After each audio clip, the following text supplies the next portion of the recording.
প্রিয় মমতা দিদুন, আমার মাকে আমি কাছে পেতে চাই। মাত্র 5 বছরের শিশু একটি আবেগঘন চিঠি লিখলেন মুখ্যমন্ত্রী মমতা বন্দ্যোপাধ্যায়কে। কি জন্য লিখলেন জানলে অবাক হবেন আপনি। মমতা দিদুন, আমি আমার মাকে কাছে চাই।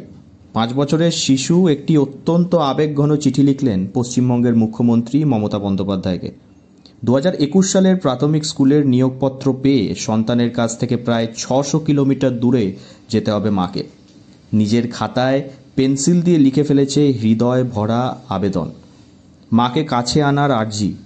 বাড়ি থেকে দূরবর্তী জেলায় পোস্টিং করা হয়েছে এই দাবিতে একাধিকবার মুখ্যমন্ত্রী মমতা বন্দ্যোপাধ্যায় সহ একাধিক দফতরের দ্বারস্থ হয়েছিলেন বহু আবেদনকারী। না না, একদমই শিখিয়ে দিইনি। আসলে কি বলুন তো, আমার যেটা মনে হয় যে আমার মাকেও দিদুন বলে ডাকে।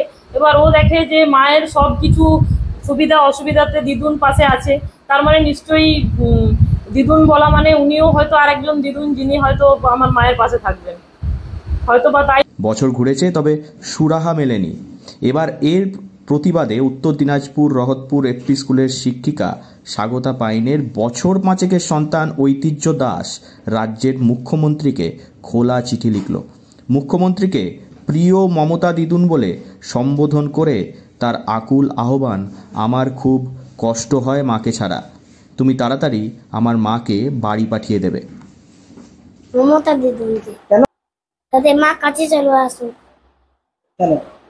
যে একমাত্র মমতা দিদুনে এই মাকে কাছে আনতে পারবে। বাড়ি ছেড়ে সবে স্কুলের গণ্ডিতে পা দিয়েছে ছোট্ট ঐতিহ্য। শিক্ষিকা স্বাগতার আক্ষেপ, আসানসোলে ঐতিহ্য থাকে ওর বাবার সঙ্গে, বাড়িতে বয়স্ক শ্বশুর মশাই।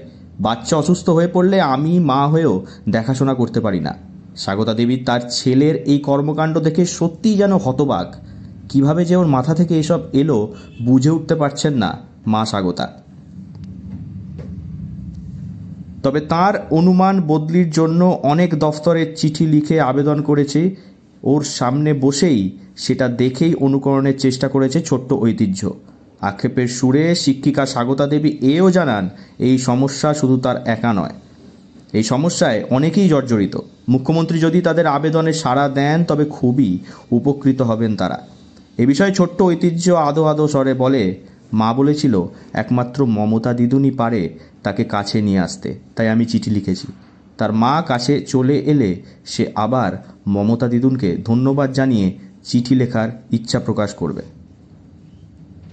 বাঁকুড়া থেকে নীলাঞ্জন ব্যানার্জির রিপোর্ট, লোকাল 18 বাংলা।